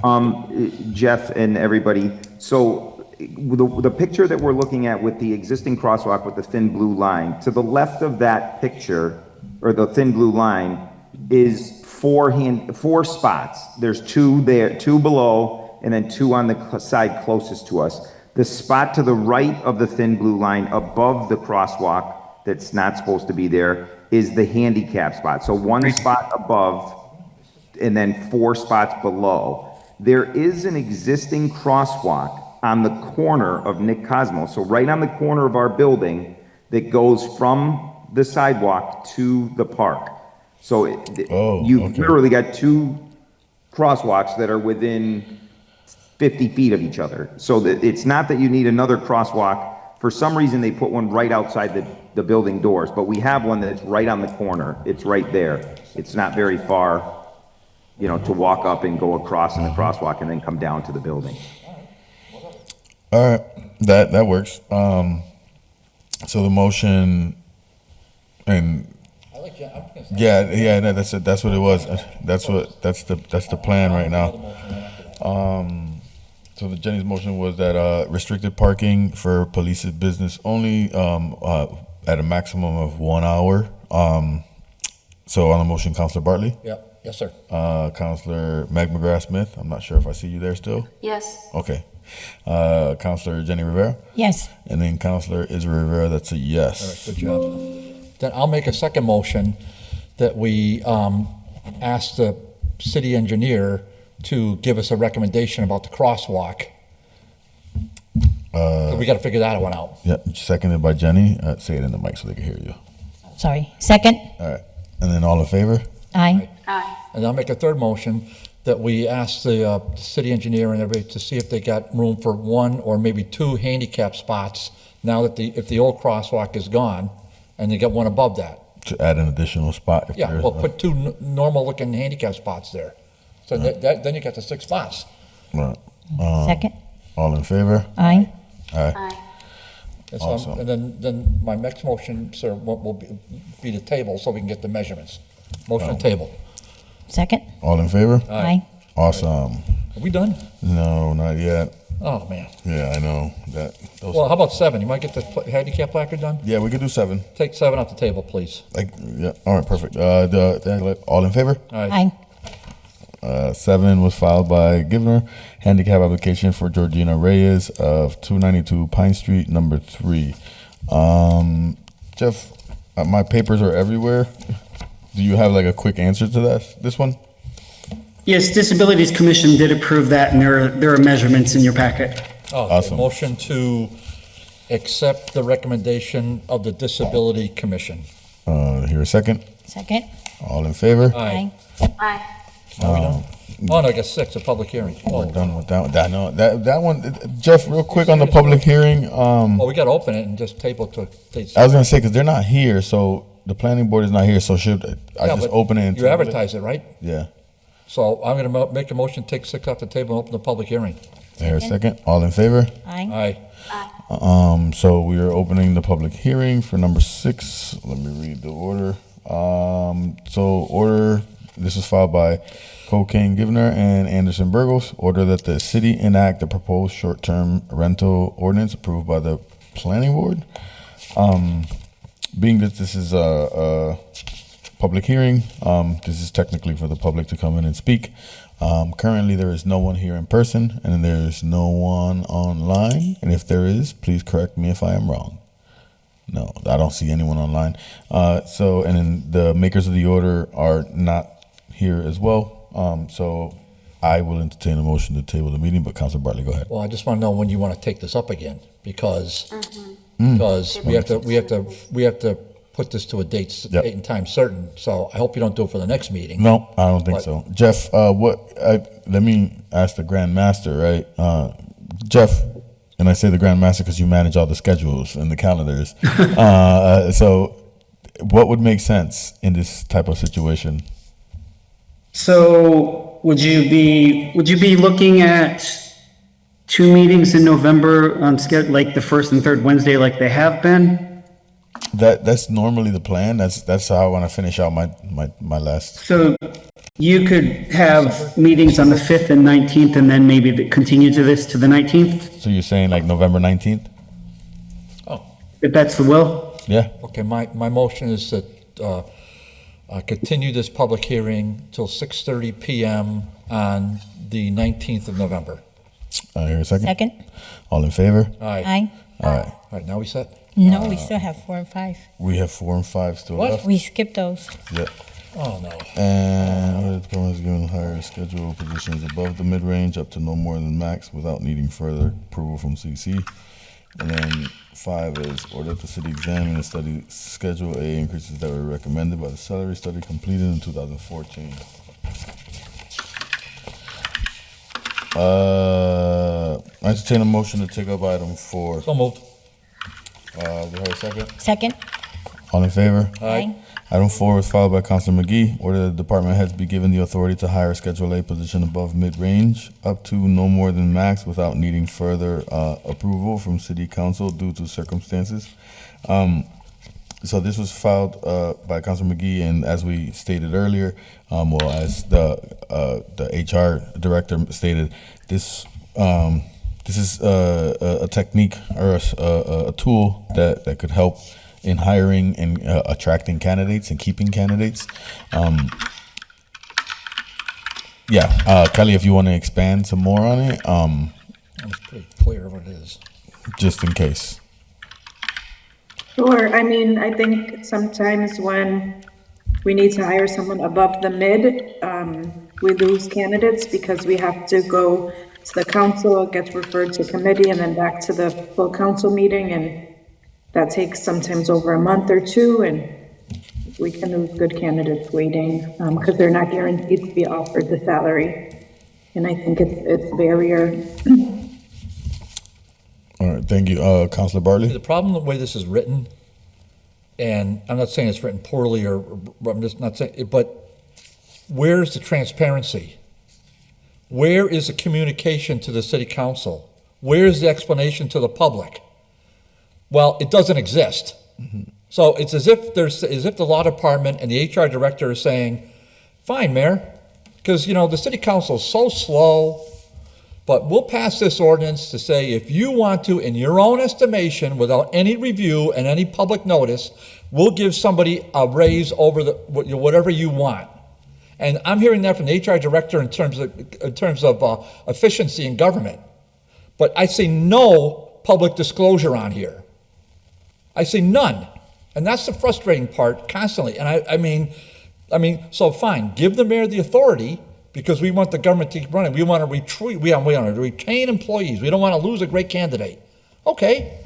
Well, how about telling us? Well, if you don't put it in writing in a law, they won't tell us. And the next thing you know, here we go with the rumors in City Hall. So-and-so got a job, so-and-so got a bonus, so-and-so got this. Why don't I get mine? That's why this is poorly thought out. I'm not saying it's poorly written, it's just poorly thought out. If there's more transparency, telling us what it is, a communication will be remitted to the city council as a communication remitted to the city clerk to be a communication for the city council at the next immediate full city council meeting. At least we would know what's going on. But this just skips over the city council completely. That's not right. Thank you. Kelly, I see your hand raised. Is that again or?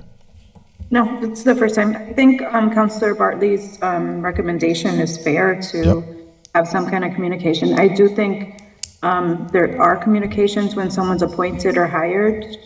I'm almost positive they all go to the council as a FYI. But there's people in other unions that don't have the same limitations that Schedule A does. Just want to flag that. But I do think that's a good recommendation. Thank you. And then I also, and I hear you, I got you. I think I agree with the recommendation. And is there, the question to me, either to you or to the law department is there any issue with us making an amendment to the language that's here now? Yeah, that'd be the amendment.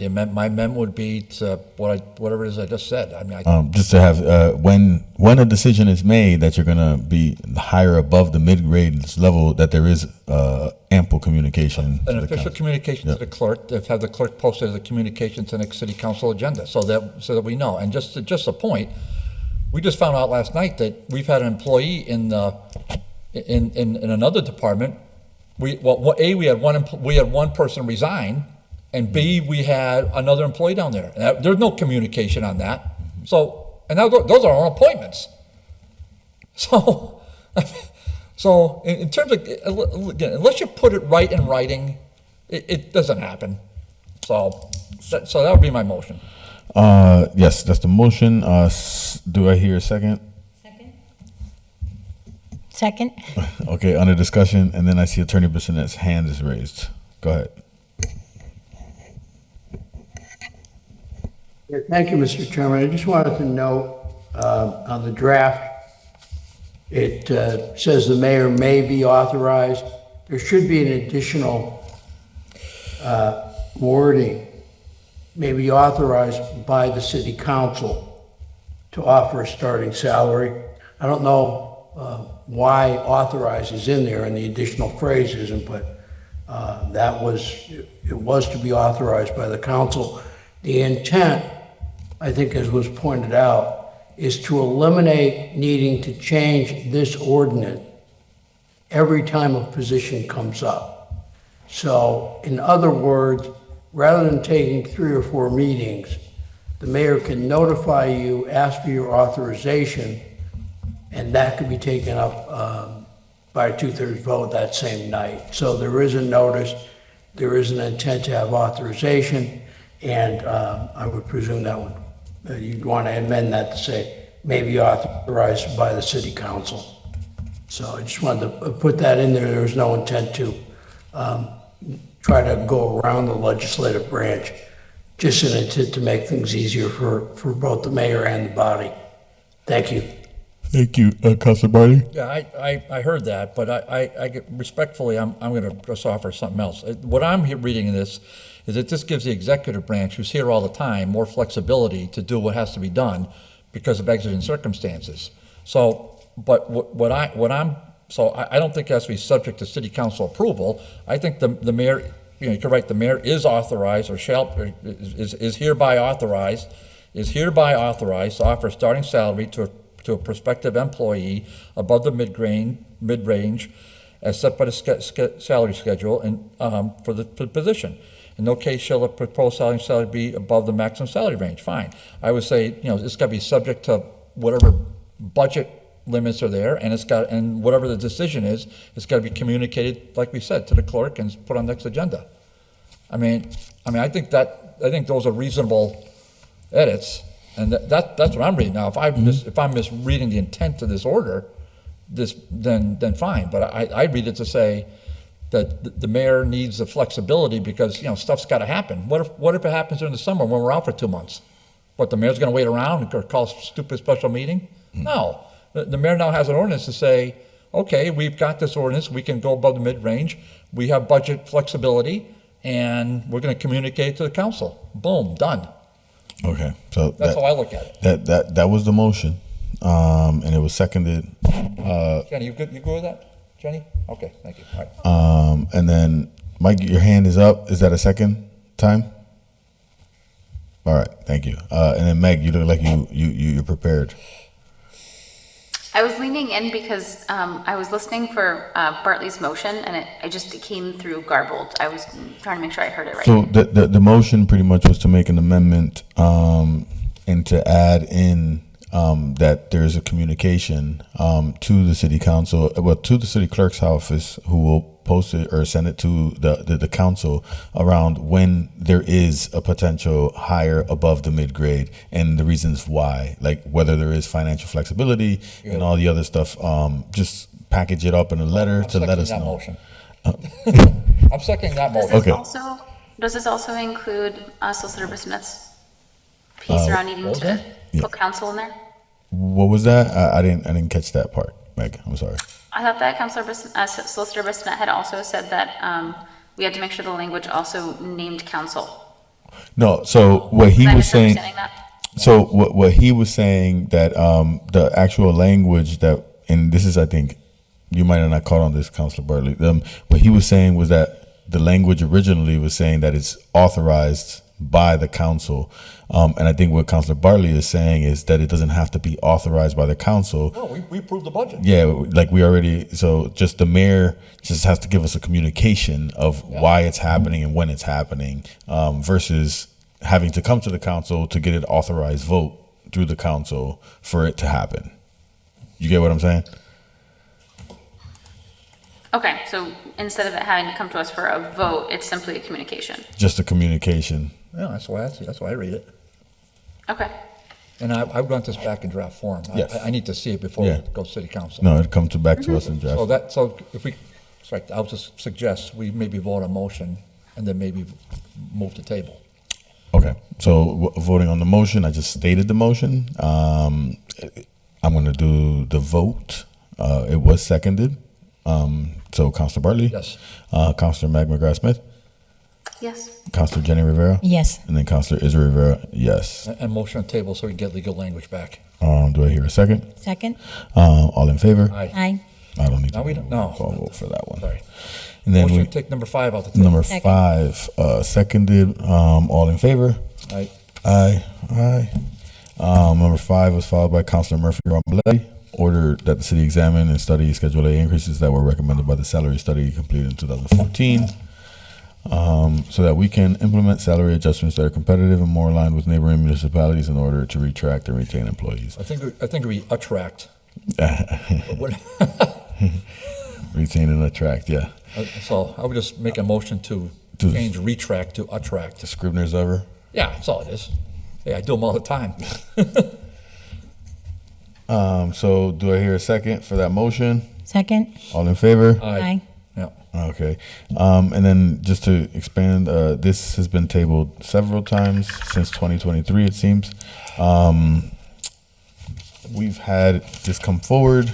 Actually, I believe this has gone to full council and then come back. I'm at the will of the body right now. Just so you know, I'm not, without Linda here, I don't want to vote on it. That's cool. But that's, so, if respect you're going to take a vote, I'm going to be a hard no.